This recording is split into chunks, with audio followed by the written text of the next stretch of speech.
ಕ್ರಿಸ್ತನಿಗೆ ಹೋಲಿಕೆಯಾಗಿರುವಂಥದ್ದು ಎಂಬುದಾಗಿ ಕಲಿಯುತ್ತಾ ಬಂದಿದ್ದೇವೆ. ನಾವೇ ಎನ್ನುವಂಥದ್ದು ಕುಟುಂಬಗಳಿಗೆ ಹೋಲಿಕೆಯಾಗಿದೆ ಎನ್ನುವಂಥ ಸಂಗತಿಗಳನ್ನು ಸಹ ನಾವು ಕಲಿಯುತ್ತಾ ಬಂದಿದ್ದೇವೆ. ನಾವೇ ಎನ್ನುವಂಥದ್ದು ಸಭೆಗೆ ಹೋಲಿಕೆಯಾಗಿದೆ ಅನ್ನುವಂಥ ಸಂಗತಿಯನ್ನು ಸಹ ನಾವು ಕಲಿಯುತ್ತಾ ಬಂದಿದ್ದೇವೆ. ಈ ದಿನ ಈ ನಾವೆಯನ್ನ ಸಭೆಗೆ ಹೋಲಿಕೆ ಮಾಡಿ ಕೆಲವು ಸಂಗತಿಗಳನ್ನ ನಾವು ದೇವರ ಆತ್ಮನ ಸಹಾಯದಿಂದ ನಾವು ಅರ್ಥ ಮಾಡಿಕೊಳ್ಳಿಕ್ಕಾಗುವಾಗೆ ಕರ್ತನು ತಾನೇ ನಡೆಸ್ತಾ ಬರಲಿ. ಮೊದಲನೇದಾಗಿ 6ನೇ ಅಧ್ಯಾಯದ 14ನೇ ವಚನ, ಆದಿಕಾಂಡ ಪುಸ್ತಕ 6ನೇ ಅಧ್ಯಾಯದ 14ನೇ ವಚನವನ್ನ ನಾವು ಓದ್ತಾ ಬರೋಣ. ನೀನು ತುರಾಯಿ ಮರದಿಂದ ನಾವೆಯನ್ನು ಮಾಡಿಕೊ, ಅದರಲ್ಲಿ ತುಂಬಾ ಕೋಣೆಗಳು ಇರಬೇಕು, ಒಳಕ್ಕೂ ಹೊರಕ್ಕೂ ರಾಳವನ್ನು ಹಚ್ಚು. ಇಲ್ಲಿ ಲೋಕವೆಲ್ಲವೂ ಸಹ ಒಂದು ವೇಳೆ ಪಾಪದಿಂದ ತುಂಬಿರುವಂತಹ ಒಂದು ಸಂದರ್ಭದಲ್ಲಿ ನೀತಿವಂತನಾದಂತಹ ನೋಹನ ಕುಟುಂಬವನ್ನ ರಕ್ಷಿಸುವುದಕ್ಕೋಸ್ಕರವಾಗಿ ಕರ್ತನು ಒಂದು ಆಜ್ಞೆಯನ್ನ ಆತನು ನೋಹನಿಗೆ ಹೇಳುವಂಥದ್ದನ್ನು ನೋಡ್ತೇವೆ. ಅದೇನೆಂಬುದಾಗಿ ಹೇಳುವಾಗ, ನೀನು ತುರಾಯಿ ಮರದಿಂದ ಒಂದು ನಾವೆಯನ್ನ ಮಾಡಿಕೋ ಎಂಬುದಾಗಿ. ಒಂದು ವೇಳೆ ಈ ನಾವೆ ಹೇಗಿರಬೇಕು, ನೀರಿನ ಮೇಲೆ ತೇಲುವಂತಹ ಸಂದರ್ಭದಲ್ಲಿ ಇದರ ಅಳತೆ, ಅಗಲ, ಉದ್ದ, ಎತ್ತರ ಇವೆಲ್ಲವುಗಳನ್ನ ಕೂಡ ಕರ್ತನೆ ಆ ಒಂದು ಪ್ಲಾನ್ ಅಲ್ಲಿ ಕೊಟ್ಟಿದ್ದ. ಒಂದು ವೇಳೆ ನೀರಿನಲ್ಲಿ ಹೋಗುವಾಗ ನಾವು ಹೇಗೆ ಬೇಕೋ ಆ ರೀತಿಯಾಗಿ ಡಿಸೈನ್ ಮಾಡಿದ್ರೆ ಅದು ನೀರಿನಲ್ಲಿ ಅಷ್ಟು ಸುಲಭವಾಗಿ ತೇಲಲಿಕ್ಕೆ ಸಾಧ್ಯತೆ ಇರಲಿಲ್ಲ. ಹಾಗಾಗಿ ಸ್ವಾಮಿ ಒಂದು ವೇಳೆ ಅಲ್ಲಿ ಅಗತ್ಯತೆ ಇರುವಂತಹ ಸಂಗತಿಗಳ ಜೊತೆಗೆ ನಾವೆಯನ್ನು ಸಹ ಹೇಗೆ ಸಿದ್ಧಪಡಿಸಬೇಕು ಅನ್ನುವಂತಹ ಬ್ಲೂ ಪ್ರಿಂಟ್ ಅನ್ನ ಸಹ ಆ ನೋಹನಿಗೆ ಕರ್ತನು ಕೊಡುವಂಥದ್ದನ್ನ ನಾವು ನೋಡ್ತೇವೆ. ಆದ್ರೆ ಕಟ್ಟುವಂತಹ ಜವಾಬ್ದಾರಿ ಅಥವಾ ನಾವೆಯನ್ನು ಸಿದ್ಧಪಡಿಸುವಂತಹ ಜವಾಬ್ದಾರಿ ನೋಹನಿಗೆ ಕೊಡಲ್ಪಟ್ಟಿತ್ತು. ಒಂದು ವೇಳೆ ಸ್ವಾಮಿ ತನ್ನ ಬಾಯಿ ಮಾತಿನಿಂದ ಒಂದು ನಾವೆಯನ್ನ ನಿರ್ಮಿಸಿಕೊಡ್ಬೋದಾಗಿತ್ತು, ಅಥವಾ ನೋಹನನ್ನ ಒಂದು ಸುರಕ್ಷಿತವಾದಂತಹ ಪ್ರದೇಶಕ್ಕೆ ತಲುಪಿಸಿ ಆ ಸ್ಥಳದಲ್ಲಿ ಮಾತ್ರ ನೀರು ಬರದ ಹಾಗೆ ಮಾಡಬಹುದಿತ್ತು. ಏನೋ ಅನೇಕ ಯೋಜನೆಗಳನ್ನ ನೋಹನನ್ನ ಉಳಿಸಬೇಕು ಅಂದ್ರೆ ಏನ್ ಬೇಕಾದ್ರೂ ಸ್ವಾಮಿ ಮಾಡಬಹುದಿತ್ತು. ಆದ್ರೆ ಇಲ್ಲಿ ತನ್ನ ರಕ್ಷಣೆಯ ಜವಾಬ್ದಾರಿಯನ್ನ ಅಥವಾ ತನ್ನ ಕುಟುಂಬದ ಜವಾಬ್ದಾರಿಯನ್ನ ನೋಹನಿಗೆ ಕೊಟ್ಟು ಆ ನಾವೆಯನ್ನ ಕಟ್ಟುವಂತ ಜವಾಬ್ದಾರಿಯನ್ನು ಸಹ ನೋಹನಿಗೆ ಕೊಡುವಂತದ್ದನ್ನು ನೋಡ್ತೇವೆ. ಒಂದು ವೇಳೆ ನಾವೆಯನ್ನ ಯಾರು ಕಟ್ಟುದು ಎಂಬಂತ ಒಂದು ಪ್ರಶ್ನೆಯನ್ನ ಕೇಳುವಾಗ ಸಣ್ಣ ಮಕ್ಕಳು ಸಹ ಉತ್ತರ ಕೊಡ್ತವೆ, ನೋಹ ಕಟ್ತಾ ಅಂತ. ಆದ್ರೆ ದೇವರ ವಾಕ್ಯದಲ್ಲಿ ಅನೇಕ ಸಂಗತಿಗಳು ಅದು ವಿವರವಾಗಿ, ಅಂದ್ರೆ ಕೆಲವು ಸಂಗತಿಗಳನ್ನ ಕರ್ತನು ಮುಚ್ಚಿಟ್ಟು ಕೆಲವು ಸಂಗತಿಗಳನ್ನ ತಿಳಿಸುವಂತದ್ದು ನೋಡ್ತೇವೆ. ಸಣ್ಣ ಕಾರ್ಯ ಮಾಡಿದಂತಹ ವ್ಯಕ್ತಿಗಳನ್ನ ಒಂದು ವೇಳೆ ಅವರ ಹೆಸರುಗಳನ್ನ ಬರೆಯಲ್ಪಟ್ಟಿದೆ. ದೊಡ್ಡ ದೊಡ್ಡ ಕಾರ್ಯಗಳನ್ನ ಮಾಡಿದಂತಹ ಅನೇಕ ಭಕ್ತರು ಅವರ ಹೆಸರುಗಳು ಒಂದು ವೇಳೆ ಗೌಪ್ಯವಾಗಿ ಇಡಲ್ಪಟ್ಟಿವೆ. ಇಲ್ಲಿ ನೋಹನ ಕುಟುಂಬದ ವಿಷಯವಾಗಿ ಒಂದು ವೇಳೆ ಆಲೋಚನೆ ಮಾಡುವಾಗ ಅವರ ಪ್ರಯಾಸ, ಒಂದು ವೇಳೆ ಆ ಒಂದು ಕಾರ್ಯಗಳು, ಅವರ ಸಪೋರ್ಟ್ ಒಂದು ವೇಳೆ ಇಲ್ಲದಿದ್ರೆ ಆ ಒಂದು ನಾವೆಯನ್ನ ಸುಂದರವಾಗಿ ಕಟ್ಟಲಿಕ್ಕೆ ಅಥವಾ ಸುರಕ್ಷಿತವಾಗಿ ಅದನ್ನ ಮಾಡಲಿಕ್ಕೆ ಸಾಧ್ಯ ಇರಲಿಲ್ಲ. ಇಲ್ಲಿ ಸಭೆಗೆ ಒಂದು ವೇಳೆ ಇದನ್ನು ಹೋಲಿಕೆ ಮಾಡಿ ನಾವು ಮಾತನಾಡುವಾಗ, ಒಂದು ವೇಳೆ ಅದನ್ನ ಕಲಿಯುವಾಗ, ಈ ಸಭೆ ಅನ್ನುವಂಥದ್ದರ ಕಲ್ಪನೆ ಅಥವಾ ಸಭೆ ಅನ್ನುವಂಥದ್ದರ ಅನಾದಿ ಕಾಲದ ಯೋಜನೆ ಅದು ನಮ್ಮ ಕರ್ತನಾದಂತ ಯೇಸು ಕ್ರಿಸ್ತನ. ಒಂದು ವೇಳೆ ಪೇತ್ರನಿಗೆ ಸ್ವಾಮಿ ಹೇಳುವಂಥದ್ದು ಮತ್ತಾಯ 16ರಲ್ಲಿ, ನೀನು ಬಂಡೆ, ಕೇಫಲು ಅಂದರೆ ಬಂಡೆ, ಈ ಬಂಡೆಯ ಮೇಲೆ ನನ್ನ ಸಭೆಯನ್ನ ಕಟ್ಟಬೇಕು. ಒಂದು ವೇಳೆ ಅನೇಕರು ಬೇರೆ ಬೇರೆ ಸಭೆಯವರು ಒಂದು ವೇಳೆ ಈ ಬಂಡೆ ಎಂಬುದಾಗಿ ಹೇಳುವಾಗ ಪೇತ್ರನು ಕಟ್ಟ ಎಂಬುದಾಗಿ ಅನೇಕರು ಅದನ್ನ ಆಲೋಚನೆ ಮಾಡಬಹುದು. ಆದ್ರೆ ಸಭೆಗೆ ಆಧಾರವಾಗಿ ಮೂಲವಾಗಿ ಈ ಪೇತ್ರನು ಒಂದು ವೇಳೆ ಕಾರ್ಯವನ್ನ ಮಾಡಿದ್ರು ಕೂಡ ಆ ಸಭೆ ಯಾರದಂತೆ? ಅದು ಕರ್ತನಾದಂತ ಯೇಸು ಕ್ರಿಸ್ತನು. ಆದ್ರೆ ಅದನ್ನ ಕಟ್ಟುವ ಜವಾಬ್ದಾರಿ ಯಾರದು?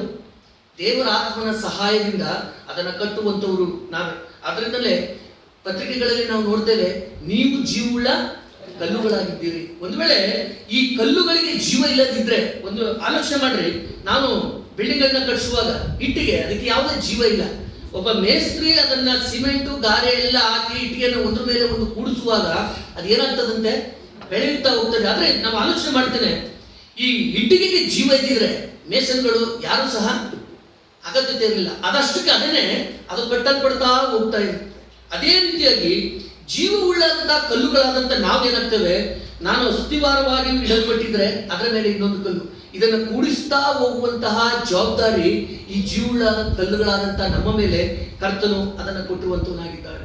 ಒಂದು ವೇಳೆ ಯಾವುದೋ ಒಂದು ಪಾರ್ಟ್ ನಲ್ಲಿ ಜೀವ ಇಲ್ಲದಿದ್ರೆ ಅಲ್ಲಿ ಕ್ರ್ಯಾಕ್ ಬರ್ಬೋದು, ಅದು ಅಭಿವೃದ್ಧಿ ಆಗದೆ ಹೋಗ್ಲಿಕ್ಕೆ ಅದು ಕಾರಣವಾಗಬಹುದು. ಅಂತ ಒಂದು ಸಂಗತಿಗಳು ಒಂದು ವೇಳೆ ಸಭೆಗಳಲ್ಲಿ ಇರುವಾಗ ಏನಾಗ್ತದೆ, ಅದು ಅಭಿವೃದ್ಧಿ ಆಗಲಿಕ್ಕೆ ಅದು ಕುಂಠಿತವಾಗಿ ಇರಲಿಕ್ಕೆ ಸಾಧ್ಯತೆ ಉಂಟು. ಒಂದು ವೇಳೆ ತನ್ನ ಮಕ್ಕಳಿಗೆ ಕೊಡಲ್ಪಟ್ಟಂತ ಜವಾಬ್ದಾರಿ ಯಾವುದೋ ಒಂದು ಪಾಟಲ್ಲಿ ಮರವನ್ನು ಜೋಡಿಸು ಎಂಬುದಾಗಿ ಹೇಳುವಾಗ ಅವರು ಬೇರೆ ಏನನ್ನು ಹಾಕಿದ್ರೆ ಅಲ್ಲಿ ನೀರು ಬರುವ ಸಾಧ್ಯತೆ ಆ ನಾವೆಯಲ್ಲಿ ಇರ್ತಿತ್ತು.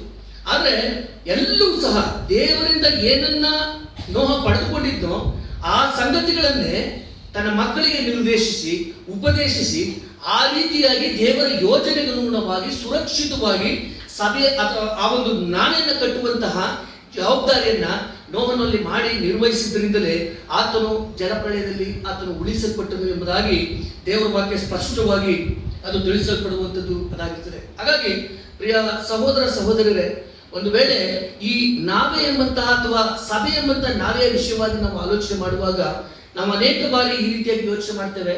ಒಂದು ಸಭೆ, ಒಬ್ಬರು ವ್ಯಕ್ತಿ ಅದನ್ನ ಪ್ರಯಾಸ ಪಟ್ಟರು, ಅನೇಕ ಜನರನ್ನ ಕೂಡಿಸಿದ್ರು, ಒಂದು ವೇಳೆ ಅಲ್ಲಿಗೆ ದೇವರ ಮಕ್ಕಳು ಬಂದು ಸೇರಿದ್ರು, ದೊಡ್ಡದಾಗಿ ಅಭಿವೃದ್ಧಿ ಆಯಿತು ಎಂಬುದಾಗಿ ಹೇಳುವಾಗ ಅಲ್ಲಿ ಅನೇಕ ಜನರ ಪ್ರಯಾಸ ಅನ್ನುವಂಥದ್ದು ಇಲ್ಲದೆ ಹೋದ್ರೆ ಆ ರೀತಿಯಾಗಿ ಅಭಿವೃದ್ಧಿ ಆಗಲಿಕ್ಕೆ ಸಾಧ್ಯತೆ ಇರೋದಿಲ್ಲ.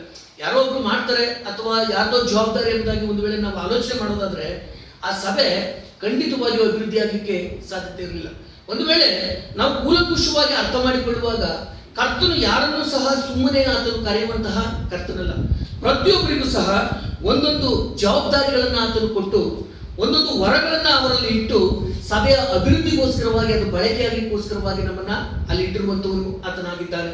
ಒಂದು ವೇಳೆ ನನ್ನ ಆ ಒಂದು ವರಗಳು ಅಥವಾ ನನಗೆ ಕೊಡಲ್ಪಟ್ಟಿರುವಂತಹ ಕೃಪಾವರಗಳನ್ನ ನಾನು ಬಳಕೆ ಮಾಡದೆ ಅಥವಾ ನನಗೆ ಕೊಡಲ್ಪಟ್ಟಿರುವಂತಹ ಜವಾಬ್ದಾರಿಗಳನ್ನ ನಾನು ನಿರ್ವಹಿಸದೆ ನಾನು ಸಭೆಯಲ್ಲಿ ಹೋಗುವಾಗ ಆ ಪರ್ಟಿಕ್ಯುಲರ್ ವಿಷಯದಲ್ಲಿ ಏನಾಗಿರ್ತದೆ, ಅದು ಕುಂಠಿತವಾಗಿರ್ತದೆ, ಅದು ಅಭಿವೃದ್ಧಿಗೆ ಮಾರಕವಾಗಿರ್ತದೆ ಎನ್ನುವಂಥ ಸಂಗತಿಗಳನ್ನ ದೇವರ ವಾಕ್ಯ ಸ್ಪಷ್ಟವಾಗಿ ಅದು ತಿಳಿಸುವಂಥದ್ದಾಗಿದೆ. ಒಂದು ವೇಳೆ ನಾವು ಆದಿಸಭೆಯ ವಿಷಯವಾಗಿ ಒಂದು ವೇಳೆ ನಾವು ಆಲೋಚನೆ ಮಾಡುವಾಗ ಆದಿಸಭೆಯಲ್ಲಿ ಈ ಸಭೆಯ ಜವಾಬ್ದಾರಿ ಕೊಡಲ್ಪಟ್ಟಿದ್ದಂಥದ್ದು ಅಪೊಸ್ತಲರಿಗೆ. ಆದ್ರೆ ನಾವು ನೋಡ್ತೇವೆ ಮೊದಲನೇದಾಗಿ ರಕ್ತ ಸಾಕ್ಷಿಯಾಗಿದ್ದಾರಂತೆ ಸ್ಟೆಫನ. ಇಲ್ಲಿ ಆಲೋಚನೆ ಮಾಡಬಹುದಾಗಿತ್ತು, 12 ಜನ ಅಪೊಸ್ತಲರು ಗೌರವ ಮಾನ ಎಲ್ಲವನ್ನು ಹೊಂದಲಿಕ್ಕೆ ಯೋಗ್ಯರು, ನೀವು ಸಾಯಿರಿ ನಾವೇ ಸಾಯೋಣ ಎಂಬುದಾಗಿ ಹೇಳ್ಬೋದಿತ್ತಲ್ವ. ಆದ್ರೆ ಮೊದಲನೇದಾಗಿ ಸ್ಟೆಫನನು ಅಲ್ಲಿ ಪ್ರಾಣವನ್ನ ಕೊಟ್ಟ ಮೊದಲನೇ ರಕ್ತ ಸಾಕ್ಷಿಯಾಗಿ ಕ್ರಿಸ್ತನಿಗೋಸ್ಕರವಾಗಿ ಸತ್ತವನು ಒಬ್ಬ ಸಾಧಾರಣವಾದಂತ ಒಬ್ಬ ವ್ಯಕ್ತಿ, ಆಹಾರವನ್ನು ಬಡಿಸಲಿಕ್ಕೆ ಆರಿಸಲ್ಪಟ್ಟಂತ ಒಬ್ಬ ವ್ಯಕ್ತಿ ಅಲ್ಲಿ ತನ್ನ ದೇಹವನ್ನ ಅಥವಾ ತನ್ನ ಪ್ರಾಣವನ್ನ ತ್ಯಾಗ ಮಾಡಿದ ಎಂಬುದಾಗಿ ದೇವರ ವಾಕ್ಯ ಸ್ಪಷ್ಟವಾಗಿ ಅದು ತಿಳಿಸುವಂತದ್ದಾಗಿದೆ. ಮತ್ತು ಅದೇ ರೀತಿಯಾಗಿ ಪೌಲನ ಸೇವೆಯ ವಿಷಯವಾಗಿ ಒಂದು ವೇಳೆ ನಾವು ಆಲೋಚನೆ ಮಾಡುವಾಗ ಅನೇಕ ಸುವಾರ್ಥ ಪ್ರಯಾಣಗಳನ್ನ 3 ಸುವಾರ್ಥ ಪ್ರಯಾಣಗಳನ್ನ ಆತನು ಮಾಡ್ದ, ಅನೇಕ ಸ್ಥಳಗಳನ್ನ ಆತನು ಸಂಧಿಸಿದ, ಸಮುದ್ರ ಪ್ರಯಾಣಗಳನ್ನ ಮಾಡ್ದ, ಹಿಂಸೆಗೆ ಗುರಿಯಾದ.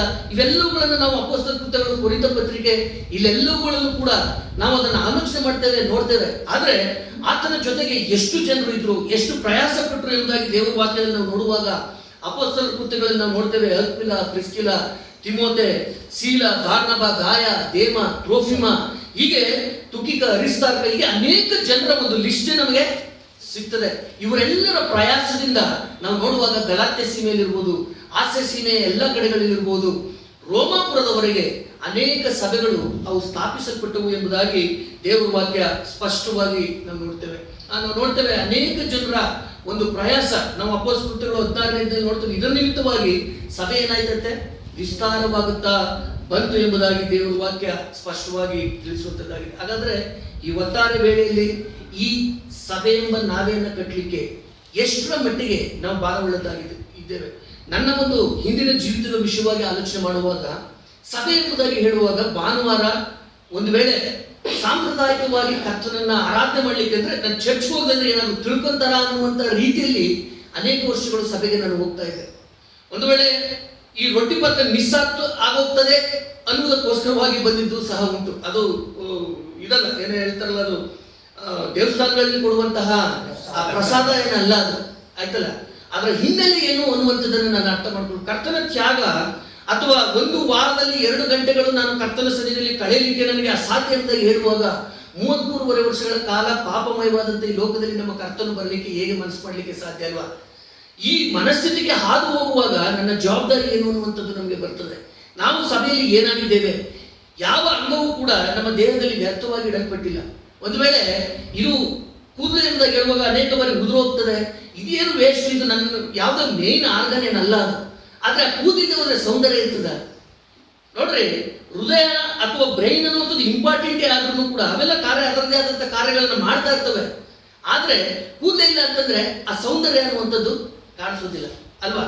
ಆ ರೀತಿಯಾಗಿ ಸಣ್ಣದು ಕೂಡ ಪ್ರತಿಯೊಂದಕ್ಕೂ ಒಂದೊಂದು ಜವಾಬ್ದಾರಿಗಳನ್ನ ಕರ್ತನು ಆತನು ಕೊಟ್ಟಿದ್ದಾನೆ.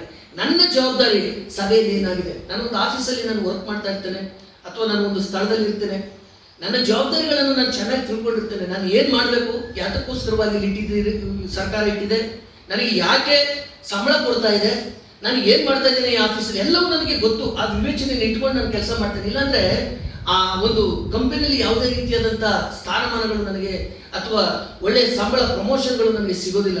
ಆದ್ರೆ ಈ ಸಭೆಯಲ್ಲಿ ನನ್ನನ್ನು ಇಡೋದಕ್ಕೋಸ್ಕರವಾಗಿ ಕರ್ತನು ಏನ್ ಮಾಡಿದ್ದಾನೆ, ಏನನ್ನ ತನು ತ್ಯಾಗ ಮಾಡಿದ್ದಾನೆ, ನನಗೆ ದೊರಕ್ತಾ ಇರುವಂತ ಕೃಪಾವರಗಳು ಏನು, ಯಾವ ಸ್ಥಿತಿಯಲ್ಲಿ ನನ್ನನ್ನು ಕರ್ತನು ಇಟ್ಟಿದ್ದಾನೆ ಅನ್ನುವಂಥದ್ದನ್ನು ಅರ್ಥ ಮಾಡಿಕೊಳ್ಳುವಾಗ ದಿನದಿಂದ ದಿನಕ್ಕೆ ಈ ಜೀವವುಳ್ಳ ಕಲ್ಲುಗಳಾದಂತ ನಾವು ಏನಾಗ್ತೇವೆ, ಕಟ್ಟಲ್ಪಡುತ್ತಾ ಹೋಗ್ಲಿಕ್ಕೆ ನಾವು ಪ್ರಯಾಸ ಪಡುವಂತವರು ನಾವಾಗಿದ್ದೇವೆ. ಕೊಲಸ ಪತ್ರಿಕೆ 4ನೇ ಅಧ್ಯಾಯದ 11ನೇ ವಚನದಲ್ಲಿ ನೋಡ್ತೇವೆ, ಪೌಲನು ಹೇಳುವಂಥದ್ದು, ಇವರು ದೇವರ ರಾಜ್ಯಾಭಿವೃದ್ಧಿಗಾಗಿ ನನ್ನ ಜೊತೆ ಕೆಲಸದವರಾಗಿದ್ದಾರೆ. ಅನೇಕ ಬಾರಿ ಪೌಲನು ಈ ಕ್ರೆಡಿಟ್ಗಳನ್ನ ಕೊಡ್ತಾನೆ. ಪೌಲ ಒಬ್ಬನೇ ಈ ಸಭೆಗಳನ್ನ ಸ್ಥಾಪಿಸ್ಲಿಕ್ಕೆ ಸಾಧ್ಯ ಆಗಲಿಲ್ಲ, ಸಭೆಗಳನ್ನ ಕಟ್ಟಲಿಕ್ಕೆ ಆಗಲಿಲ್ಲ, ಜನರನ್ನ ಸುವಾರ್ತಿಸ ಅನೇಕ ಜನರ ಪ್ರಯಾಸದೊಂದಿಗೆ ಆ ಸ್ಥಳಗಳಲ್ಲಿ ಸೇವೆಗಳು ಆಯಿತು ಎಂಬುದಾಗಿ ನೋಡ್ತೇವೆ. ಹಾಗಾಗಿ ನಾವು ಒಂದು ವೇಳೆ ಸೇವೆ ಮಾಡುವಂತವರಿಗೆ ಒಂದು ವೇಳೆ ನಮಗೆ ಕೊಡಲ್ಪಟ್ಟಂತಹ ಆ ಕೃಪಾ ವರಕ್ಕನುಸಾರವಾಗಿ ನಾವು ಆ ಸೇವೆಯಲ್ಲಿ ಪಾಲು ತೆಗೆದುಕೊಳ್ಳುವಂಥದ್ದು ಬಹಳ ಪ್ರಾಮುಖ್ಯ ಅನ್ನುವಂಥದ್ದನ್ನ ದೇವರ ವಾಕ್ಯ ಸ್ಪಷ್ಟವಾಗಿ ತಿಳಿಸ್ತದೆ. ಬರೀ ನೋಹ ಮಾತ್ರ ಒಂದು ವೇಳೆ ಕುಟುಂಬಕ್ಕೆ ಹುಚ್ಚನಾಗಿ ಕಂಡಿರ್ಬೋದು, ಯಾಕಂದ್ರೆ ಬರೀ ಇಬ್ಬರಿ ಮಾತ್ರ ಭೂಮಿ ಮೇಲೆ ಬೀಳ್ತಾ ಇತ್ತು, ಮಳೆ ಅನ್ನುವಂಥದ್ದು ಕಾನ್ಸೆಪ್ಟೇ ಇರಲಿಲ್ಲ. ಈಗ ಹೊಸದಾಗಿ ಯಾವ್ದಾದ್ರು ಒಂದು ಕಾನ್ಸೆಪ್ಟ್ ನಮ್ಗೆ ಬಂದ್ರೆ ಆಶ್ಚರ್ಯ ಮತ್ತು ನಗೆ ಪಾಟ್ಲಿಗೆ ಅದು ಈಡಾಗ್ತದೆ. ಯಾಕಂದ್ರೆ ನಾವು ಏನನ್ನು ನೋಡಿಲ್ವೋ ಅದು ಈಗ ಬಂದ್ರೆ ನಾವು ಏನಂತೇವೆ, ಇದು ಒಂದು ಇಮ್ಯಾಜಿನೇಷನ್ ಎಂಬುದಾಗಿ ನಾವು ಆಲೋಚನೆ ಮಾಡ್ತೇವೆ. ಅದೇ ರೀತಿ ಪರಿಸ್ಥಿತಿಗೆ ಈ ನೋಹ ಒಳಗಾಗಿದ್ದ. ಲೋಕ ಅವಮಾನ ಮಾಡ್ತಾ ಇತ್ತು, ಅನೇಕ ಜನರು ನೋಡ್ತಾ ಇದ್ರು, ಮಾಡೋ ಕೆಲಸ ಬಿಟ್ಬಿಟ್ಟು ನೋಹ ಹೋಗ್ಬಿಟ್ಟು ಮರಗಳನ್ನೆಲ್ಲ ಕರ್ಕೊಂಡು ಏನೋ ಮಾಡ್ತಾವನಲ್ಲ ಎನ್ನುವಂತ ಆಲೋಚನೆ ಜನರಿಗಿತ್ತು. ಕುಟುಂಬವು ಒಂದು ವೇಳೆ ಆ ರೀತಿಯಾಗಿ ಮಾಡಿದಿದ್ರೆ ಈ ದಿನ ನೋಹನ ಕುಟುಂಬ ಇರ್ಲಿಕ್ಕೆ ಸಾಧ್ಯ ಆಗ್ತಾ ಇರಲಿಲ್ಲ. ಅವ್ರು ಏನ್ ಮಾಡಿದ್ರು, ಆ ನೋಹನ ಮಾತನ್ನ ಕರ್ತನ ಮಾತೋ ಎನ್ನುವಂತೆ ಸೀರಿಯಸ್ ಆಗಿ ತೆಗೆದುಕೊಂಡು ಆ ನಾವೆಯನ್ನು ಕಟ್ಟಲಿಕ್ಕೆ ಅವರು ಪ್ರಯಾಸ ಪಟ್ಟರು. ಆ ಪ್ರಯಾಸ ಏನಾಯ್ತಂತೆ, ನಿಷ್ಫಲ ಆಗ್ಲಿಲ್ಲ. ಅವ್ರ ರಕ್ಷಣೆಯನ್ನ ಹೊಂದಿದ್ರು. ಇವತ್ತು ಲೋಕದ ಅನೇಕ ಜನರು ಉಂಟಾಗ್ಲಿಕ್ಕೆ ಆ ಕುಟುಂಬ ಕಾರಣವಾಯಿತು ಅನ್ನುವಂಥದ್ದನ್ನ, ಎಲ್ಲ ಜನರು ರಕ್ಷಣೆ ಹೊಂದಲಿಕ್ಕೆ, ಆ ಪ್ರಾಣಿಗಳು ರಕ್ಷಣೆ ಹೊಂದಲಿಕ್ಕೆ ಅವರು ಆ ಕುಟುಂಬ ಕಾರಣ ಆಯಿತು ಅನ್ನುವಂಥದ್ದನ್ನ ದೇವರಕ್ಕೆ ಸ್ಪಷ್ಟವಾಗಿ ತಿಳಿಸ್ತದೆ. ಹಾಗಾಗಿ ಪ್ರಿಯ ಸಹೋದರ ಸಹೋದರಿ, ನನ್ನ ಸಭೆಯ ವಿಷಯವಾಗಿ ಅಥವಾ ಈ ಸಭೆ ಎಂಬ ನಾವೇ ವಿಷಯವಾಗಿ ನನ್ನ ಜವಾಬ್ದಾರಿ ಏನಾಗಿದೆ. ಒಂದು ಸಣ್ಣ ಹುಡುಗಿ, ಕಳೆದ ಬಾರಿ ನಾನು ಮಾತಾಡ್ತಾ ಬರುವಾಗ ಹೇಳಿದೆ, ಒಂದು ಸಣ್ಣ ಹುಡುಗಿ ತನ್ನ ಜವಾಬ್ದಾರಿಯನ್ನು ಆಕೆ ನೆನಪಿಸ್ಕೊಂಡಿದ್ರಿಂದ ದೊಡ್ಡ ಸೇನಾಪತಿಯಾದಂಥ ನಾಮನ ರಕ್ಷಣೆಯನ್ನು ಹೊಂದಿದೆ ಎಂಬುದಾಗಿ ದೇವರ ವಾಕ್ಯ ಸ್ಪಷ್ಟವಾಗಿ ತಿಳಿಸ್ತದೆ. ಹಿಂಸೆಯ ಕಾಲದಲ್ಲಿ ಫಿಲಿಪ್ಪ ಒಂದು ವೇಳೆ ಚೆದರಿ ಹೋದಂತ ಸಮಯದಲ್ಲಿ ಸಮಾರ್ಯದಲ್ಲಿ ಹೋಗಿ ತನ್ನ ಜವಾಬ್ದಾರಿಯನ್ನು ನೆನಪಿಸಿಕೊಂಡಿದ್ರಿಂದ ಸಮಾರ್ಯ ಪಟ್ಟಣದಿಂದ ಹಿಡಿದು ಕೈಸರಿದವರೆಗೂ ಏನಾಯ್ತಂತೆ, ಸುವಾರ್ತೆ ಪ್ರಸರಣ ಆಯಿತು. ಹಿಂಸೆ ಕಾಲದಲ್ಲಿ ಅಡಿಗೆ ಅವನು ಕುಳಿತಿದ್ರೆ, ಒಂದು ವೇಳೆ ತನ್ನ ಕುಟುಂಬವನ್ನು ಸುರಕ್ಷಿತವಾದ ಸ್ಥಳಕ್ಕೆ ತಲುಪಿಸಿ ಅವನು ಇದ್ದಿದ್ರೆ ಸೇವೆಯಲ್ಲಿ ಪ್ರಾರಂಭ ಆಗ್ತಾ ಇರಲಿಲ್ಲ ಎಂಬುದಾಗಿ ದೇವರ ವಾಕ್ಯ ಸ್ಪಷ್ಟವಾಗಿ ತಿಳಿಸುವಂತದ್ದಾಗ. ಹಾಗಾಗಿ ನೋಹ ಮಾತ್ರವಲ್ಲ, ಇಡೀ ಕುಟುಂಬ ನಾವೇ ಕಟ್ಟುವುದರಲ್ಲಿ ಎಚ್ಚರವಾಗಿದ್ದರಿಂದ ಆ ನಾವೇ ಸುರಕ್ಷಿತವಾಗಿ ಕಟ್ಟಲ್ಪಟ್ಟಿತ್ತು. ಅದೇ ರೀತಿಯಾಗಿ ಕೇವಲ ಕೆಲವರು ಮಾತ್ರ ಅಲ್ಲ, ಇಡೀ ಸಭೆ ನಾವೇನಾಗಬೇಕಂತೆ, ಈ ಅಭಿವೃದ್ಧಿಗೋಸ್ಕರವಾಗಿ ಕರ್ತರು ಬರುವ ತನಕ ನನಗೆ ಕೊಡಲ್ಪಟ್ಟುವಂತಹ ಜವಾಬ್ದಾರಿಯನ್ನ ಈ ಸಭೆಯಲ್ಲಿ ನಾನು ಮಾಡುವಂತವನಾಗಿಯೂ ಭಾರವುಳ್ಳವನಾಗಿಯೂ ನಾವು ಅದನ್ನ ಮಾಡುವಂತವರು ನಾವು ಆಗಿರ್ಬೇಕು. ನಾವು 1 ಕೊರಿಂಥ 15:58 ವಚನದಲ್ಲಿ ನೋಡ್ತೇವೆ, ಕರ್ತನ ಸೇವೆಯಲ್ಲಿ ಪಡುವಂತ ಪ್ರಯಾಸ ಅದು ನಿಷ್ಫಲವಾಗುವುದಿಲ್ಲ ಎಂಬುದಾಗಿ ತಿಳಿದು ಕರ್ತನ ಸೇವೆಯನ್ನ ಯಾವಾಗಲೂ ಅತ್ಯಾಸಕ್ತಿಯಿಂದ ಮಾಡುವಂತವರಾಗಿ. ಎಷ್ಟರ ಮಟ್ಟಿಗೆ ನಮ್ಮ ಆಸಕ್ತಿಯನ್ನು ನಾವು ತೋರಿಸ್ತೇವೆ. ಒಂದು ವೇಳೆ ಲಾಸ್ಟ್ ಪ್ರಯಾರಿಟಿ ಸಭೆ ಎನ್ನುವಂಥದ್ದು, ಸೇವೆ ಎನ್ನುವಂಥದ್ದು, ಕರ್ತನ ಕಾರ್ಯಗಳು ಅನೇಕ ಬಾರಿ ನನ್ನನ್ನ ಸೇರಿಸಿ ನಾನು ಹೇಳುವಂಥದ್ದು ಕೊನೆಯ ಪ್ರಯಾರಿಟಿಯನ್ನ ನಮ್ಮ ಜೀವಿತದಲ್ಲಿ ಕೊಡ್ತೇವೆ. ನಮ್ಮ ಉದ್ಯೋಗ, ನಮ್ಮ ಕುಟುಂಬ, ನಮ್ಮ ಸಂಪಾದನೆ, ನಮ್ಮ ಜೀವಿತಕ್ಕೆ ಬೇಕಾದಂತ ಎಲ್ಲ ಸಂಗತಿಗಳಿಗೆ ಮೊದಲನೇ ಪ್ರಯಾರಿಟಿಯನ್ನು ಕೊಡ್ತೇವೆ.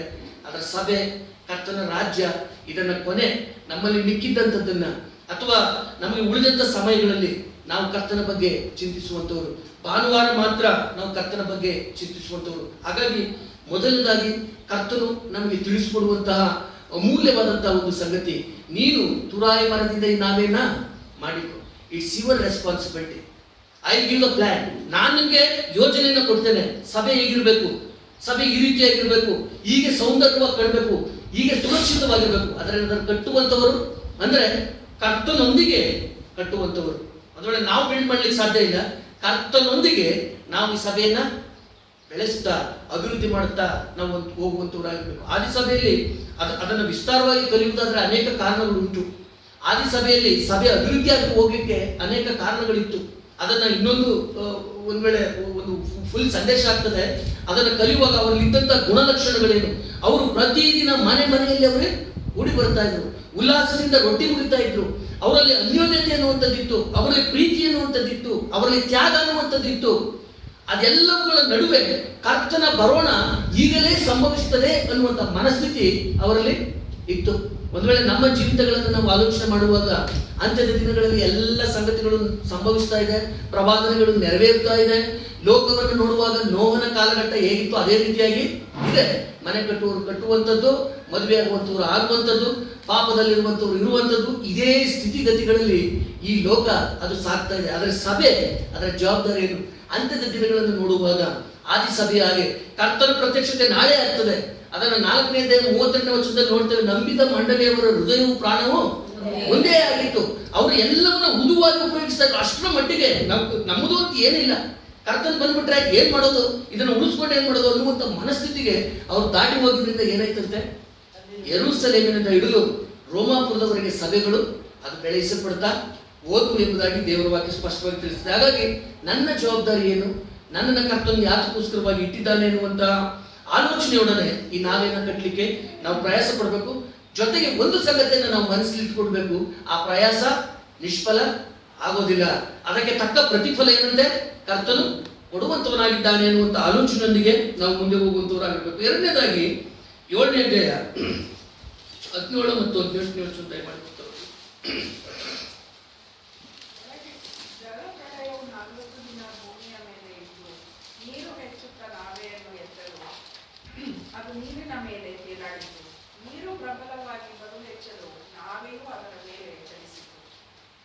ನೋಡ್ರಿ, ನೀರು ಹೆಚ್ಚಾಗುತ್ತಾ ಬರಲಿ ಏನಾಯ್ತಂತೆ ನಾವೇ ಓಕೆ.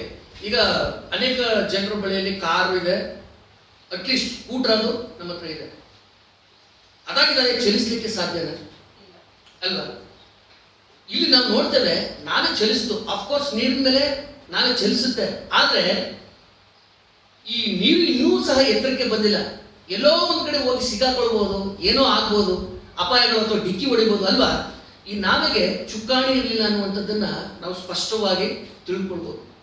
ಒಂದು ವೇಳೆ ಒಂದು ವಾಹನಕ್ಕೆ ಏನ್ ಬೇಕಂತೆ, ಸ್ಟೇರಿಂಗ್ ಬೇಕು, ಸ್ಕೂಟರ್ ಇದ್ರೆ ಹ್ಯಾಂಡ್ಲ್ ಬೇಕು.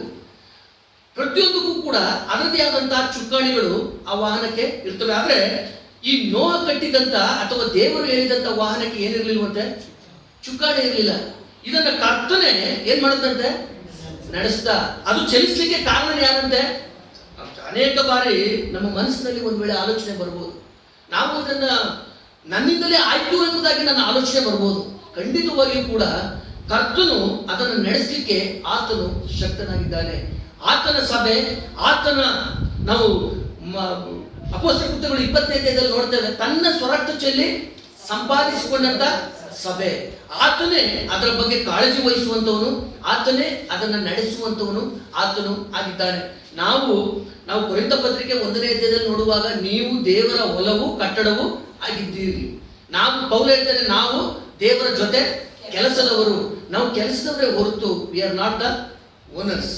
ಅದನ್ನ ಬೆಳೆಸುವವನು, ಅದನ್ನ ಹೇಗೆ ಬೇಕು ಅದನ್ನ ಚಲಿಸುವಂತವನು ಎಲ್ಲವೂ ಕೂಡ ಅದನ್ನು ನಮ್ಮ ಕರ್ತನೆ ಮಾಡುವಂತವನಾಗಿದ್ದಾನೆ. ಆತನೊಟ್ಟಿಗೆ ನಾವು ಕಾರ್ಯಗಳನ್ನ ಮಾಡುವಂತ ಸೇವಕರು ಮಾತ್ರವೇ ನಾವು ಆಗಿದ್ದೇವೆ. ಒಂದು ವೇಳೆ ಹೀಗೆ ಆಲೋಚನೆ ಮಾಡ್ರಿ, ಆ ನಾವೆಗೆ ಚುಕ್ಕಾಣಿ ಇದ್ದಿದ್ರೆ ಏನ್ ಸಂಭವಿಸ್ತದೆ?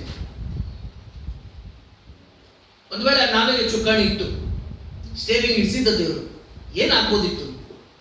ಸ್ವಲ್ಪ ಕಾಲ ನೋಹನ ಡ್ರೈವ್ ಮಾಡ್ತಾ ಇದ್ದ, ಅವನಿಗೆ ಬೇಸರ ಆದ್ರೆ ಅವನ ಮಕ್ಕಳು ಡ್ರೈವ್ ಮಾಡೋರು, ಅವ್ರು ಬೇಸರ ಆದ್ರೆ ಅವನ ಹೆಂಡತಿ ಡ್ರೈವ್ ಮಾಡೋರು. ಹೀಗೆ ಸಿಕ್ಕ ಕಡೆ ಹಡಗು ಅದು ಚಲಿಸಿ ಕೊನೆಗೆ ಹೋಗಿ ಒಂದು ಕಣಿವೆಗೆ ಅಥವಾ ಯಾವುದೋ ಒಂದು ಇಕ್ಕಟ್ಟಾದಂಥ ಸ್ಥಳದಲ್ಲಿ ಇಳಿಯಕ್ಕೂ ಆಗ್ಬಾರ್ದು, ಡೋರ್ ತೆಗೆಯಕ್ಕೂ ಆಗ್ಬಾರ್ದು, ಅಂತ ಜಾಗಕ್ಕೆ ಹೋಗಿ ಅದು ಸಿಕ್ಕಿತ್ತು. ಮಹಾರಾಷ್ಟ್ರದಲ್ಲಿ ಒಬ್ಬ ಒಳ್ಳೆ ಐಶ್ವರ್ಯವಂತನ ಮಗ ಹೊಸ ಪೋಷಕಾರನ ತೆಗೆದುಕೊಂಡು ಆತನು ಡ್ರಿಂಕ್ಸ್ ಮಾಡಿ ಅನೇಕ ಮಕ್ಕಳ ಮೇಲೆ, ಜನರ ಮೇಲೆ ಹರಿಸಿ, ಇಬ್ಬರು ಇಂಜಿನಿಯರ್ಗಳ ಮೇಲೆ ಹರಿಸಿ ಅವರು ಒಂದು ವೇಳೆ ಸಾವಿಗೀಡಾಗುವಂತಹ ಸಂದರ್ಭ ಬಂತು. ಅವನನ್ನು ಬಿಡುಗಡೆ ಮಾಡಲಿಕ್ಕೆ ಅನೇಕ ಪ್ರಯಾಸಗಳನ್ನು ಪಡುವಂತಹ ಹಣವನ್ನು ಖರ್ಚು ಮಾಡುವಂತಹ ಸನ್ನಿವೇಶವನ್ನ ನಾವು ಕಳೆದ ದಿನಮಾನಗಳಲ್ಲಿ ನ್ಯೂಸ್ನಲ್ಲಿ ನೋಡ್ತಾ ಬರ್ತೇವೆ. ಯಾಕೆಂದ್ರೆ ಅದು ಹೇಗೆ ಓಡಿಸ್ಬೇಕು ಅವನಿಗೆ ಗೊತ್ತಿಲ್ಲ. ಇನ್ನೂ 16 ವರ್ಷದ ಹುಡುಗ, ಸ್ಟೇರಿಂಗ್ ಹೇಗೆ ಇಟ್ಕೋಬೇಕು ಅನ್ನೋಂಥದ್ದು ಗೊತ್ತಿಲ್ಲ. ಆದ್ರೆ ಅವನ ಹತ್ರ ಕಾರಿತ್ತು.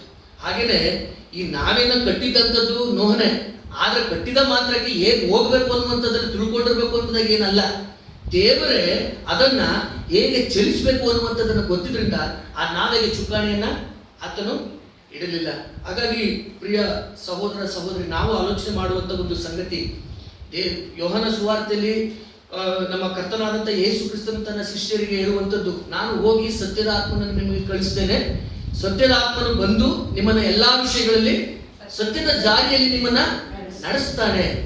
ನಮ್ಗೆ ಗೊತ್ತಿಲ್ಲ ನಾನು ಏನ್ ಮಾಡ್ಬೇಕು ಅನ್ನೋದಾಗ ಗೊತ್ತಿಲ್ಲ. ಅನೇಕ ಬಾರಿ ನಾನು ಒಂದು ಯೋಜನೆಯನ್ನು ಮಾಡ್ತೇನೆ, ನಾಳೆಗೆ ಅದನ್ನು ನಾನು ಬದಲಾಯಿಸಿಕೊಳ್ತೇನೆ, ಅದು ಅನುಷ್ಠಾನಕ್ಕೆ ಬರದೇ ಇರ್ಬೋದು. ಯಾಕಂದ್ರೆ ನಾನು ಮನುಷ್ಯ, ನಾಳೆ ಎಂಬುದಾಗಿ ಏನಾಗ್ತದೆ ಎಂಬುದಾಗಿ ನನಗೆ ಗೊತ್ತಿಲ್ಲ. ನಾಳೆ ಇಟ್ಕೊಂಡಿದ್ದಂತೆ ಯೋಜನೆಗಳು ಉಲ್ಟಾ ಆಗ್ಬೋದು. ಆದ್ರೆ ಕರ್ತನಿಂದ ನಿರ್ದೇಶಿಸಲ್ಪಟ್ಟು ಮಾಡುವಂತ ಪ್ರತಿ ಕಾರ್ಯಗಳು, ಆ ಯೋಜನೆಗಳು ನೋಡ್ರಿ, ದೇವರ ಅನಾದಿ ಕಾಲದ ಸಂಕಲ್ಪ. ಸೈತಾನನು ಪಾಪ ಮಾಡ್ತಾನೆ, ಸೈತಾನನು ತೊಬ್ಬಲ್ಪಡ್ತಾನೆ. ಕೇವಲ ಮಣ್ಣಿನಿಂದ ಉಂಟು ಮಾಡಲ್ಪಟ್ಟಂತ ಮನುಷ್ಯನು ಅಂದರೆ ನಮ್ಮ ಕರ್ತನಾದಂಥ ಯೇಸು ಕ್ರಿಸ್ತನು ನಮ್ಮ ಹಾಗೆ ಶರೀರಧಾರಿಯಾಗಿ ಮನುಷ್ಯನಾಗಿ ಲೋಕಕ್ಕೆ ಬಂದು ಬಲಿಷ್ಠನಾದಂಥ ಸೈತಾನನನ್ನ ತನ್ನ ಶಿಲುಬೆ ಮರಣದ ಮೂಲಕವಾಗಿ ಕೊಲ್ತಾನೆ. ಮತ್ತು ಅಂತ್ಯದಲ್ಲಿ ಮಣ್ಣಿನ ಘಟಗಳಾದಂಥ ಅಥವಾ ಕೇವಲ ಕನಿಷ್ಠವಾದಂಥ ನಾವು ಮಹಿಮೆಯ ಶರೀರವನ್ನು ಹೊಂದಿದಂಥವರಾಗಿ ಮಹಿಮ ಪ್ರಭಾವಕ್ಕೆ ಸೇರಿಸಲ್ಪಡ್ತೇವೆ. ಸೈತಾನನ ಯಾವ ತಂತ್ರಗಳು ಅದು ನಡೆಸಲ್ಪಡುವುದಿಲ್ಲ ಅನ್ನುವಂಥ ಯೋಜನೆಯನ್ನ ಆಗಲೇ ಆತನು ಮಾಡಿದ್ದಾನೆ. ಈ ರೀತಿಯಾಗಿ ಒಂದು 500 ವರ್ಷ, ಒಂದು 50 ವರ್ಷಕ್ಕೆ ನಾನು ಪ್ಲಾನ್ ಮಾಡಲಿಕ್ಕೆ ಸಾಧ್ಯನಾ? ನಾವು ಅನೇಕ ಬಾರಿ ಯೋಜನೆಗಳನ್ನ ಮಾಡ್ತೀವಿ. ಅದನ್ನೇ ಯಾಕೋಬ ಪತ್ರಿಕೆಯಲ್ಲಿ ನಾವು ನೋಡುವಂಥದ್ದು. ಒಂದು ವೇಳೆ ನಾಳೆ ಹೋಗಿ ಹೀಗೆ ಮಾಡ್ತೇನೆ, ನಾಳೆ ಅದನ್ನು ಮಾಡ್ತೇನೆ, ನಾನು ಸಂಪಾದಿಸ್ತೇನೆ, ಇವೆಲ್ಲವೂ ಕೂಡ ವ್ಯರ್ಥವಾದಂಥ ಸಂಗತಿಗಳು. ಅದರ ದೇವರ ಬಗ್ಗೆ ಸ್ಪಷ್ಟವಾಗಿ ಹೇಳ್ತದೆ, ಕರ್ತನ ಕೈಯಲ್ಲಿ ಚುಕ್ಕಾಣಿ ಇರುವುದರಿಂದ ಆತನಿಂದ ನಾವು ತೆಗೆದುಕೊಂಡು ನಮ್ಮ ಪ್ರತಿ ಕಾರ್ಯಗಳು, ಒಂದು ವೇಳೆ ಸಭೆ ಎಂಬುದಾಗಿ ಹೇಳುವಾಗ ಪ್ರತಿಯೊಂದು ಆಲೋಚನೆಗಳನ್ನ ನಾವು ಕರ್ತನಿಂದಲೇ ಹೊಂದಲ್ಪಡಬೇಕು. ಅನೇಕ ಬಾರಿ ವಿಶ್ವಾಸಿಗಳಂತ ನಾವು ಹೇಳ್ತೇವೆ, ದೇವ್ ಚಿತ್ತ ಬ್ರದರ್, ನಮ್ಮ ಬಾಯಲ್ಲಿ ಬರುವಂತ ಮಾತ್ರ ಕರ್ತನ ಚಿತ್ತ ಇದ್ರೆ ಎಷ್ಟು ಜನರು ನಾವು ಕರ್ತನ ಚಿತ್ತಕ್ಕೆ ನಮ್ಮನ್ನು ಒಪ್ಪಿಸ್ಕೊಟ್ಟಿದ್ದೀವಿ. ಕರ್ತನ ಚಿತ್ತ ಏನೆಂಬುದನ್ನ ವಿಚಾರಿಸಿ ತಿಳಿದುಕೊಂಡ್ರೆ ಎಂಬುದಾಗಿ ದೇವರಾಗಿ ಹೇಳ್ತದೆ. ನಾವು ವಿಚಾರಿಸ್ತೀವ, ನಾವು ಮಾಡಿದ್ದೆ ಕರ್ತನ ಚಿತ್ತ ಎಂಬುದಾಗಿ ನಾವು ಆಲೋಚನೆ ನಾವು ಮಾಡುವಂತವರಾಗಿದ್ದೇವೆ. ಅದು ಎಂದಿಗೂ ಸಹ ಅದು ಆ ಪ್ರಯತ್ನಗಳು ಏನಾಗ್ತವೆ, ಅದು ನೆರವೇರೋದಿಲ್ಲ. ಒಂದು ವೇಳೆ ಅಪೋಸ್ತಲನ ಒಬ್ಬ ಶಾರ್ಟೇಜ್ ಇರುವಾಗ ಅಪೋಸ್ತಲನ ಆರಿಸಿಕೊಳ್ಳೋಕ್ಕೋಸ್ಕರವಾಗಿ ಏನ್ ಮಾಡ್ತಾರೆ, ಸ್ವಾಮಿ ಹೇಳ್ತಾರೆ, ನೀವು ಪವಿತ್ರಾತ್ಮನ ಬರುವವರೆಗೆ ನೀವು ಏನಾಗಿರಿ, ಕಾದುಕೊಂಡಿರಿ. ಇನ್ನೊಂದ್ ದಿನ 2 ದಿನ ಆಯ್ತು ಪವಿತ್ರಾತ್ಮ ಬರ್ಲಿಕ್ಕೆ, ಪಂಚಶತಮ ದಿನ, ಇವರು ತಾಳ್ಮೆ ಇಲ್ಲ, ಇನ್ನೊಬ್ಬ ಅಪೋಸ್ತಲ ಬೇಕು.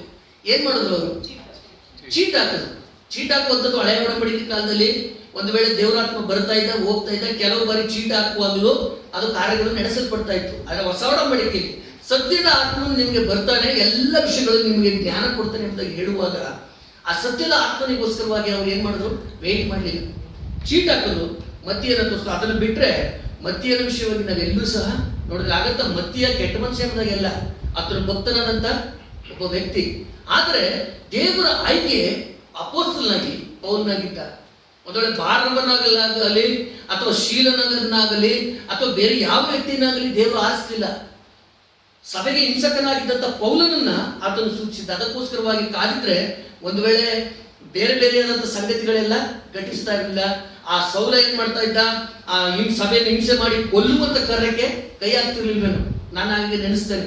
ಆದ್ರೆ ಇವರು ತಾಳ್ಮೆಗೆಟ್ಟು ಮಾಡಿ ಇನ್ನೊಂದು ಅಪೋಸ್ತಲನ ಮಾಡಿಕೊಳ್ಳುವಷ್ಟರಲ್ಲಿ ಅನೇಕ ಸಂಗತಿಗಳು ನಡೆಸಲ್ಪಟ್ಟಿದ್ವಿ ಎಂಬುದಾಗಿ ನೋಡಿ. ಹಾಗಾಗಿ ನಾವು ಪ್ರತಿಯೊಂದು ಕಾರ್ಯಗಳನ್ನು ನಾವು ಆಲೋಚನೆ ಮಾಡುವಾಗ ನಾವು ಕರ್ತನಿಂದಲೇ ನಾವು ಸ್ವೀಕರಿಸಬೇಕು. ಯಾಕೆ ಎಂಬುದಾಗಿ ಹೇಳುವಾಗ ಆ ಸಭೆಗೆ ಕರ್ತನು ಏನಾಗಿದ್ದಾನೆ, ಶಿರಸ್ಸಾಗಿದ್ದಾನೆ. ಹೃದಯ ಬಹಳ ಪ್ರಾಮುಖ್ಯವಾದಂಥ ಅಂಗ ಇರ್ಬೋದು, ಲಂಗ್ಸ್ ಬಹಳ ಪ್ರಾಮುಖ್ಯವಾಗಿದ್ದಂಥ ಅಂಗ ಇರ್ಬೋದು. ಬ್ರೈನ್ ಡೆಡ್ ಆದ್ರೆ ಏನಾಗ್ತದೆ, ಎಲ್ಲ ಅಂಗಗಳು ನಿಷ್ಕ್ರಿಯಗೊಳಿಸ್ತವೆ. ಅನೇಕ ಜನರು ಒಂದು ವೇಳೆ ನೀವು ಕೇಳಿರ್ಬೇಕು, ಮೈಕೆಲ್ ಶುಮ್ಯಾಕರ್ ಎನ್ನುವಂತಹ ಒಬ್ಬ ಕಾರ್ ಡ್ರೈವರ್, ಆತನು ಒಂದು ಆಕ್ಸಿಡೆಂಟ್ ನಲ್ಲಿ ಸುಮಾರು 5-6 ವರ್ಷದ ಹಿಂದೆ ಬಹಳ ಕೋಟ್ಯಾಂತರ ರೂಪಾಯಿ ಹಣ ಮಾಡಿದಂತ ಒಬ್ಬ ವ್ಯಕ್ತಿ. ಒಂದು ಆಕ್ಸಿಡೆಂಟ್ ನಲ್ಲಿ ಅವನು, ಆಕ್ಸಿಡೆಂಟ್ ಅಂದ್ರೆ ಈ ಐಸ್ ನಲ್ಲಿ ಆತನು ಆಟ ಆಡುವಂತ ಸಂದರ್ಭದಲ್ಲಿ ಅಲ್ಲಿ ಬಿದ್ದು ಮೆದುಳಿಗೆ ತೀವ್ರವಾದಂತಹ ಗಾಯವಾಗುವಾಗ ಆತನ ಬ್ರೈನ್ ಡೆಡ್ ಆಯಿತು, ಬಟ್ ಅಂಗಾಂಗಗಳು ಇನ್ನೂ ಏನಾಗಿದೆ, ಜೀವಂತವಾಗಿವೆ. ಅವನನ್ನು ಐಸಿಯುನಲ್ಲಿ ಇಟ್ಟು ಇವತ್ತು ಕೂಡ ಚಿಕಿತ್ಸೆಯನ್ನ ಕೊಡ್ತಾರೆ. ಯಾವತ್ತಾದ್ರೂ ಒಂದಿನ ಜೀವ ಬರ್ಬೋದು ಅಥವಾ ಬರ್ದೇನೋ ಇರ್ಬೋದು. ಆ ರೀತಿಯಾದಂಥ ಉದಾಹರಣೆಗಳು ಉಂಟು. 30 ವರ್ಷಗಳಾದ ನಂತರ ಬ್ರೈನ್ ಡೆಡ್ ಆಗಿ ಮತ್ತೆ ಕಾರ್ಯನಿರ್ವಹಿಸಿದಂಥದ್ದು ಉಂಟು. ಆದರೆ ಆಲೋಚನೆ ಮಾಡ್ರಿ, ಬ್ರೈನೇ ಕಾರ್ಯ ಮಾಡಿದ್ಮೇಲೆ ಅಮೂಲ್ಯವಾದಂಥ ಎಲ್ಲ ಅಂಗಗಳು ಏನಾಗಿವೆ, ಎಲ್ಲವೂ ವ್ಯರ್ಥವಾಗಿ ಇದೆ. ಈ ದಿನಮಾನಗಳಲ್ಲಿ ನಾವು ಆಲೋಚನೆ ಮಾಡುವಾಗ ಅನೇಕ ಸಭೆಗಳು ಅವು ಬ್ರೈನ್ ಡೆಡ್ ಆದಂಥ ಒಂದು ಸ್ಥಿತಿಗತಿಗಳಲ್ಲಿ ಕಾರ್ಯಗಳನ್ನು ನಿರ್ವಹಿಸ್ತವೆ. ಹೆಸರಿಗೆ ದೊಡ್ಡ ದೊಡ್ಡ ಸಭೆ, ದೊಡ್ಡ ದೊಡ್ಡ ಕಟ್ಟಡಗಳು, ದೊಡ್ಡ ದೊಡ್ಡದಾದಂಥ ಸೇವೆ ಎಲ್ಲವೂ ಉಂಟು. ಆದರೆ ಬ್ರೈನ್ ಏನಾಗಿದೆ, ಡೆಡ್ ಆಗಿದೆ. ಆ ಶಿರಸ್ಸಿನ ಹೊಂದಿಕೆಯನ್ನ ಅವರು ಬಿಟ್ಟು ಬಿಟ್ಟಿದ್ದಾರೆ ಎಂಬುದಾಗಿ ದೇವರ ವಾಕ್ಯ ಹೇಳ್ತಿದೆ. ಅದನ್ನೇ ನಾವು ನೋಡ್ತೇವೆ ಎಫೆಸ ಪತ್ರಿಕೆ 4ನೇ ಅಧ್ಯಾಯ 14ನೇ ವಚನ. ಆತನೇ ಶಿರಸ್ಸು, ದೇಹವೆಲ್ಲ ಆತನ ದೊರೆತದಲ್ಲಿ ಇರಬೇಕು ಎಂದು. ದಯಮಾಡಿ ಅದನ್ನು ಓದ್ತಾ ಬನ್ರಿ. ಎಫೆಸ 4:16. ಆತನೇ ಶಿರಸ್ಸು, ದೇಹವೆಲ್ಲ ಆತನ ದೊರೆತನದಲ್ಲಿದ್ದು ತನ್ನಲ್ಲಿರುವ ಎಲ್ಲಾ ನರಗಳಿಂದ ಬಿಗಿಯಾಗಿ ಜೋಡಿಸಲ್ಪಟ್ಟು ಪ್ರತಿ ಅಂಗದಿಂದ ಅದರದರ ಶಕ್ತಿಯ ಪ್ರಕಾರ ಸಹಾಯ ಹೊಂದಿ ಪ್ರೀತಿಯಿಂದ ಐಕ್ಯವಾಗಿದ್ದು ಕ್ಷೇಮಾಭಿವೃದ್ಧಿಯನ್ನು ಹೊಂದುತ್ತದೆ. ನೋಡ್ರಿ, ಆ ಸಭೆ, ಆ ಒಂದು ಶಿರಸ್ಸಿನ ಅನ್ಯೋನ್ಯತೆ ಇದ್ರೆ ಅಂಗಗಳಿಗೆ ಬಿಗಿಯಾಗಿ ಜೋಡಿಸಲ್ಪಟ್ಟು ಒಂದಕ್ಕೊಂದು ಅಂಗಗಳು ಆ ಶಿರಸ್ಸಿಗೆ ಕನೆಕ್ಟ್ ಆಗಿದ್ರೆ, ಇಡೀ ಸಭೆ ಆ ಶಿರಸ್ಸಿಗೆ ಕನೆಕ್ಟ್ ಆಗಿದ್ರೆ ಎಲ್ಲದರಲ್ಲೂ ಜೀವ ಇರ್ತದೆ, ಅಲ್ಲಿ ಅಭಿವೃದ್ಧಿ ಆಗ್ತದೆ. ಅದೇನಂತೆ ಪ್ರೀತಿಯಿಂದ ಅವರೆಲ್ಲರೂ ಸಹ ಆ ಹೊಂದಿಕೆಯಾಗಿರ್ಬೇಕು ಎಂಬುದಾಗಿ ಆದಿ ಸಭೆಯಲ್ಲಿ ನೋಡ್ತೇವೆ. ಅದೇ ರೀತಿಯಾಗಿ ಆ ಶಿರಸ್ಸಿಗೆ ದೇಹ ಅನ್ನುವಂಥದ್ದು ಆತನ ದೊರೆತನ ಅಡಿಯಲ್ಲಿ ಅದು ಬರುವಂಥದ್ದು ಆಗಿರಬೇಕು. ಹಾಗಾಗಿ ಈ ಸಭೆಯ ಚುಕ್ಕಾಣಿ ಅನ್ನುವಂಥದ್ದು ಒಂದು ವೇಳೆ ಅದು ಕರ್ತನ ಕೈಯಲ್ಲಿ ಅದು ಇರುವಂಥದ್ದಾಗಿದೆ. ಆತನು ಹೇಗೆ ನಡೆಸಬೇಕು ತನ್ನ ಸಭೆಗೆ, ಯಾವ ಸಮಯಕ್ಕೆ ಏನನ್ನ ಕೊಡಬೇಕು, ಯಾವ ಆಹಾರಕ್ಕೆ ಬೇಕು, ಪ್ರತಿಯೊಂದು ಆತನಿಗೆ ಗೊತ್ತಿರುವುದರಿಂದ ತನ್ನ ಸಭೆಯನ್ನ ಆತನು ನಡೆಸುವಂಥವನು ಆತನಾಗಿದ್ದಾನೆ. ದಯಮಾಡಿ ಕೊಲೊಸ್ಸೆ ಪತ್ರಿಕೆ 2ನೇ ಅಧ್ಯಾಯದ 19ನೇ ವಚನದ ಬಿ ಭಾಗವನ್ನು ದಯಮಾಡಿ ಓದ್ತಾ ಬನ್ರಿ. ಆದರೆ ಕ್ರಿಸ್ತನೆಂಬ ಶಿರಸ್ಸಿನ ಹೊಂದಿಕೆಯನ್ನು ಬಿಟ್ಟವರಾಗಿದ್ದಾರೆ. ಇಂಥವರು ನಿಮಗೆ ದೊರಕಿರುವ ಬಿರುದನ್ನು ಅಪಹರಿಸುವುದಕ್ಕೆ ಅವಕಾಶ ಕೊಡಬೇಡಿರಿ. ಆ ಶಿರಸ್ಸಿನಿಂದಲೇ ದೇಹವೆಲ್ಲ ಕೀಲು ನರಗಳ ಮೂಲಕ ಬೇಕಾದ ಸಹಾಯವನ್ನು ಹೊಂದಿ ಒಂದಾಗಿ ಕೂಡಿಸಲ್ಪಟ್ಟು ದೇವರು ಕೊಡುವ ವೃದ್ಧಿಯಿಂದ ಅಭಿವೃದ್ಧಿಯಾಗುತ್ತಾ ಬರುತ್ತದೆ. ನೋಡ್ರಿ, ಕನೆಕ್ಟ್ ಆಗಿದ್ರೆ ಏನಾಗ್ತದಂತೆ, ದೇವರು ಕೊಡುವಂತ ಅಭಿವೃದ್ಧಿ ಅಲ್ಲಿರ್ತದೆ. ಅದರಿಂದ ಬೆಳವಣಿಗೆಯನ್ನು ಹೊಂದುವುದಕ್ಕೆ ಸಾಧ್ಯ ಆಗ್ತದೆ. ಅಲ್ಲಿ ವಾಕ್ಯ ಈ ರೀತಿಯಾಗಿ ಹೇಳ್ತದೆ, ಕ್ರಿಸ್ತನ ಹೊಂದಿಕೆಯನ್ನು ಬಿಟ್ಟವರಾದಂಥ ಅನೇಕರು ನಿಮ್ಮ ಬಿರುದುಗಳನ್ನು ಅಪಹರಿಸುವಂತ ಸಾಧ್ಯತೆಗಳು ಉಂಟು ಎಂಬುದಾಗಿ ನಾವು ಆಲೋಚನೆ ಮಾಡಬೇಕು. ಎಲ್ಲವೂ ದೇವರ ಆತ್ಮನಿಂದ ಬಂದಂತ ಮಾತುಗಳು, ದೇವರ ಆತ್ಮನಿಂದ ಬಂದಂತ ಆಲೋಚನೆಗಳು.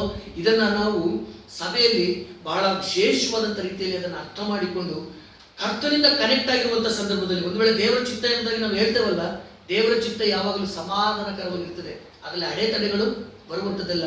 ಒಂದು ವೇಳೆ ಕರ್ತನ ಚಿತ್ತದಿಂದ ನಾವು ಮಾಡುವಂಥ ಕಾರ್ಯಗಳಲ್ಲಿ ಯಾವುದೇ ರೀತಿಯಾದಂಥ ಅಡ್ಡಿಗಳಾಗಲಿ, ದುಃಖವಾಗಲಿ, ಅಥವಾ ಅದರಿಂದ ಮನಸ್ತಾಪಗಳಾಗಲಿ, ಅಥವಾ ಅದರಿಂದ ಅಡೆತಡೆಗಳಾಗಲಿ, ಹಿನ್ನಡೆಯಾಗಲಿ ಅಲ್ಲಿ ಆಗಲಿಕ್ಕೆ ಸಾಧ್ಯತೆ ಇಲ್ಲ. ಅದು ಒಂದು ವೇಳೆ ಕಠಿಣವಾದಂಥ ಮಾರ್ಗ ಇರ್ಬೋದು, ಆದರೆ ಅಲ್ಲಿ ಸಮಾಧಾನ ಅನ್ನುವಂಥದ್ದು ಇರ್ತದೆ. ಅದೇ ಕರ್ತನ ಮಾರ್ಗ. ಒಂದು ಬಾರಿ ಒಬ್ಬ ಸಹೋದರ ಸಾಕ್ಷಿಯನ್ನು ನಾನು ಕೇಳ್ತಾ ಬಂದೆ. ನೀವೆಲ್ಲರಿಗೂ ಗೊತ್ತಿರುವಂಥ ಒಬ್ಬರು ಬೋಧಕರು, ಕುರಿಯನ್ ಸಹೋದರರು. ಅವರು ಈ ರೀತಿಯಾಗಿ ಹೇಳ್ತಾ ಬಂದರು. ಅವರು ಮೊದಲನೇದಾಗಿ ತನ್ನ ಪತ್ನಿಯನ್ನು ಆರಿಸಿಕೊಳ್ಳುವಂಥ ಸಂದರ್ಭದಲ್ಲಿ ಅವರು ಹೀಗೆ ಒಂದು ಪ್ರಾರ್ಥನೆಯನ್ನು ಮಾಡಿದ್ರಂತೆ, ಸ್ವಾಮಿ, ನಾನು ಯಾವ ಆಕೆಯನ್ನು ಮೊದಲನೇದಾಗಿ ನೋಡ್ತೇನೋ ಆಕೆಯೇ ನೀನು ನನಗೆ ಅನುಗ್ರಹಿಸಿಕೊಟ್ಟುವಂಥ ಪತ್ನಿ. ಆಕೆ ಯಾವ ಸ್ಥಿತಿಯಲ್ಲಿರಲಿ, ಆಕೆ ಕುರೂಪಿಯಾಗಿರ್ಬೋದು, ಅಂಗಹೀನೆಯಾಗಿರ್ಬೋದು, ವಿಕಾರವಾಗಿರ್ಬೋದು, ಅದು ಯಾವ ಸ್ಥಿತಿಯಲ್ಲಿದ್ರು ನೀನು ನನಗೋಸ್ಕರವಾಗಿ ಸಿದ್ಧಪಡಿಸಿರುವಂಥ ಕನ್ಯೆ ಎಂಬುದಾಗಿ ನಾನು ಭಾವಿಸಿ ನಾನು ಮದುವೆ ಆಗ್ತೇನೆ. ಆದರೆ ಆಕೆ ಒಂದು ವೇಳೆ ನನ್ನನ್ನು ರಿಜೆಕ್ಟ್ ಮಾಡಿದ್ರೆ ಇದು ನಿನ್ನ ಚಿತ್ತ ಅಲ್ಲ, ಈಕೆ ನನ್ನ ಹೆಂಡತಿ ಅಲ್ಲ ಎಂಬುದಾಗಿ ನಾನು ಅದನ್ನು ಭಾವಿಸ್ತೇನೆ ಎಂಬುದಾಗಿ ಪ್ರಾರ್ಥನೆ ಮಾಡಿ ಅವರು ಹೋದ್ರಂತೆ. ಕುರಿಯನವರು ನೋಡಲಿಕ್ಕೆ ಬಹಳ ಸುಂದರವಾದಂಥ ಒಬ್ಬ ವ್ಯಕ್ತಿ, ಬಹಳ ಐಶ್ವರ್ಯವಂತರು, ಉತ್ತಮವಾದಂಥ ಸ್ಥಿತಿಗತಿಗಳಲ್ಲಿ ಇದ್ದಂಥ ಒಬ್ಬ ವ್ಯಕ್ತಿ. ಅವರು ಹಾಗೆ ಹೋಗಿ ನೋಡುವಾಗ ಅತಿ ಕುರೂಪಿಯಾದಂಥ ಒಬ್ಬ ಸ್ತ್ರೀಯನ್ನ ಅವರು ನೋಡಿದ್ರು. ಅವ್ರು ಬೇರೆ ಮರು ಮಾತಾಡಲಿಲ್ಲ. ಅವ್ರು ಕೇಳಿದಂಥ ಒಂದು ಪ್ರಶ್ನೆ, ನಿಮಗೆ ನನ್ನನ್ನು ಮದುವೆ ಆಗಲಿಕ್ಕೆ ಇಷ್ಟ ಇದೆಯಾ? ಆಗ ಅವ್ರು ಹೇಳಿದ್ರು, ನಾನು ಖಂಡಿತವಾಗ್ಲೂ ಇಷ್ಟಪಡ್ತೇನೆ. ನೆಕ್ಸ್ಟ್ ಮತ್ತೆ ಅವರು ಮದುವೆ ಫಿಕ್ಸ್ ಮಾಡಿದ್ರು, ಮದುವೆ ಆದರು. ಇವತ್ತು ಕೂಡ ಕುಟುಂಬವಾಗಿ ದೇಶ ವಿದೇಶ ಅವರು ಒಂದು ವೇಳೆ ನಮ್ಮ ಸಭೆಗೆ ಕರೆಸಬೇಕು ಅಂದ್ರೆ 3 ವರ್ಷ ಬೇಕು. 3 ವರ್ಷಕ್ಕೆ ಮುಂಚಿತವಾಗಿ ಅವ್ರಿಗೆ ಹೇಳಿದ್ರೆ 2026-27ಕ್ಕೆ ಅವರು ಪ್ಲಾನ್ ಮಾಡಿಕೊಂಡು ಇಲ್ಲಿ ಬರ್ತಾರೆ. ಅಂತಹ ಒಬ್ರು ಶ್ರೇಷ್ಠವಾದಂತಹ ಅಥವಾ ಬಹಳ ಪ್ರಯಾಸ ಪಡುವಂತಹ ಒಂದು ಕುಟುಂಬ ಸೇವೆಯಲ್ಲಿ ಆ ಕುಟುಂಬ ಕರ್ತನ ತಾನೆ ಅವರ ದಾಂಪತ್ಯ ಜೀವಿತವನ್ನ, ಕುಟುಂಬ ಜೀವಿತವನ್ನ ಆಶೀರ್ವಾದ ಮಾಡಿದ. ಯಾಕಂದ್ರೆ ಅದು ಕರ್ತನ ಚಿತ್ತದಿಂದ ಕಟ್ಟಲ್ಪಟ್ಟಂತಹ ಒಂದು ಕುಟುಂಬ. ಯಾಕೆ ಇದನ್ನು ನಾನು ಹೇಳ್ತಾ ಇದ್ದೇನೆ ಅಂತ ಹೇಳುವಾಗ, ಪ್ರತಿ ಮಾತು ನಾವು ದೇವರ ಚಿತ್ತ ಅಂತ ಹೇಳುವಂಥದ್ದು ಬಹಳ ಸುಲಭ. ಅದನ್ನು ನಾವು ಎಷ್ಟರ ಮಟ್ಟಿಗೆ ಪರೀಕ್ಷೆ ಮಾಡಿದ್ದೇವೆ. ನಾವೊಂದು ಲೆಟರ್ ಬರೆದು ಕರ್ತನ ಮುಂದೆ ಅದನ್ನು ಸೀಲಾಕ್ಸ್ಕೊಂಡು ಬಂದಿರ್ತೇವೆ ಹೊರತು. ನೋಡ್ರಿ, ಬಿಳಾಮನು ಸಹ ಅನೇಕ ಬಾರಿ ನಾನು ಹೇಳ ಕರ್ತ ಸ್ವಾಮಿಗೆ ಬೇಸರ ಹೋಗಿ ನೀನೇನೋ ಮಾಡು. ಅದ್ರ ಕರ್ತನ ಚಿತ್ತ ಅಲ್ಲ. ನಮ್ಮ ಸ್ಥಿತಿಗತಿಗಳು ಒಂದು ವೇಳೆ ಆ ರೀತಿಯಾಗಿ ಇದ್ದಿರ್ಬೋದು.